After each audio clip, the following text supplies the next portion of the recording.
कडक उन्हामुळे त्रास होतोय ना, तर आज आपण बनवूया घरच्या घरी एकदम थंडगार आणि क्रीमी आईस्क्रीम। हे आईस्क्रीम इतकं सॉफ्ट आणि क्रीमी बनेल की तुम्ही मार्केटचे आईस्क्रीम सुद्धा विसराल। आणि सगळ्यात महत्त्वाचे, हे आईस्क्रीम करायला खूप सोपे आहे।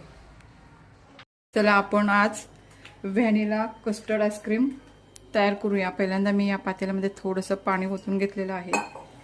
आता मी गॅस चालू केलेला आहे। आता आपण इथे अर्धा लिटर हे दूध घेतलेलं आहे। हे फुल फॅट म्हशीचं दूध आहे। ते आपण आता त्या पातेल्यामध्ये टाकून घेऊया। आता आपण हे दूध उकळून घेऊया। आपल्या इकडे दूध उकळत आहे, तोपर्यंत आपण इकडं कस्टर्डची स्लरी करून घेऊया। इथे मी व्हॅनिला कस्टर्ड पावडर वापरणार आहे। इथे मी रूम टेम्परेचरवरचं दूध घेतलेलं आहे थोडं। ह्यामध्ये मी 2 चमचे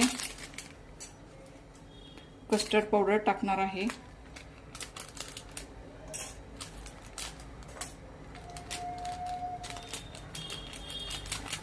आता आपण ही कस्टर्ड पावडर दुधामध्ये मिक्स करून घेऊया।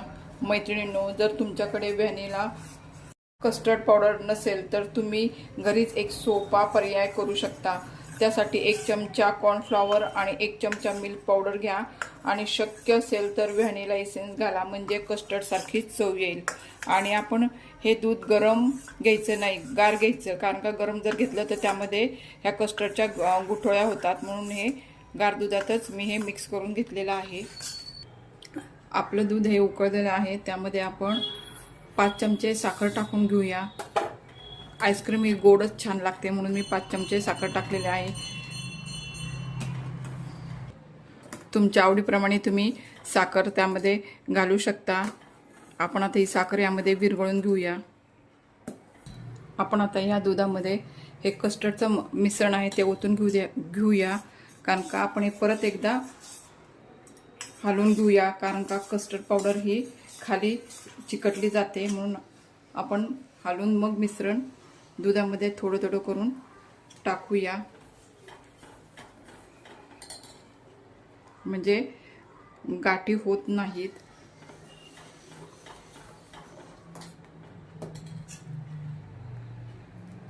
आपण आता या दुधामध्ये कस्टर्ड शिजवून घेऊया।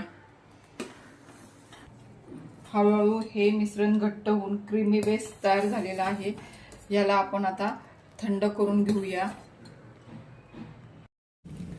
आपलं कस्टर्ड आईस्क्रीमचं मिश्रण हे गार झालेलं आहे। आपण हे एअरटाईट कंटेनरमध्ये काढून घेऊया। माझे रेसिपीचे व्हिडिओ आणि हा आईस्क्रीमचा व्हिडिओ तुम्हाला जर आवडत असेल तर व्हिडिओला तुम्ही नक्की लाईक, शेअर आणि सबस्क्राईब करायला विसरू नका। आता आपण हे काढून घेतलेलं आहे। आता आपण हा डबा फ्रीजरमध्ये 2 तासासाठी ठेवून देणार आहे।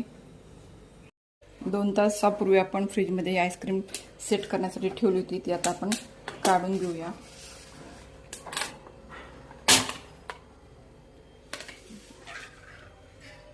अजून सेट झालेली नाही आहे। आता आपण ही आईस्क्रीम अर्धवट सेट झालेली आहे बघा ही। आता आपण ही मिक्सरच्या भांड्यामध्ये टाकून ब्लेंड करून घेऊया।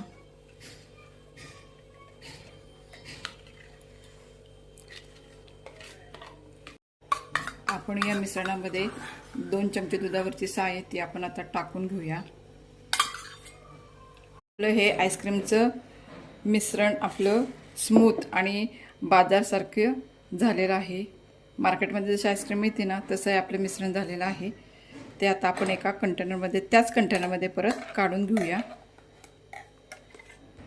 आता त्यावर आपण ड्रायफ्रूट्स घालूया। इथे मी बदाम आणि काजूचे काप केलेले त्यामध्ये टाकून घेतलेले आहेत, आणि तुटी फ्रुटी आहे ते पण आपण त्यावर टाकून घेऊया। आणि हे फ्रीजरला 8 तासासाठी परत ठेवून देऊया।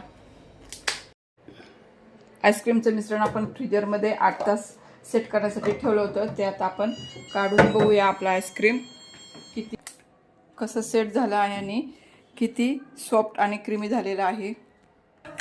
वा, आपलं घरचं कस्टर्ड आईस्क्रीम किती सुंदर सेट झाले, एकदम क्रीमी सॉफ्ट आणि मार्केटमध्ये मिळतं तसंच झाले। तुम्हीही नक्की ट्राय करा।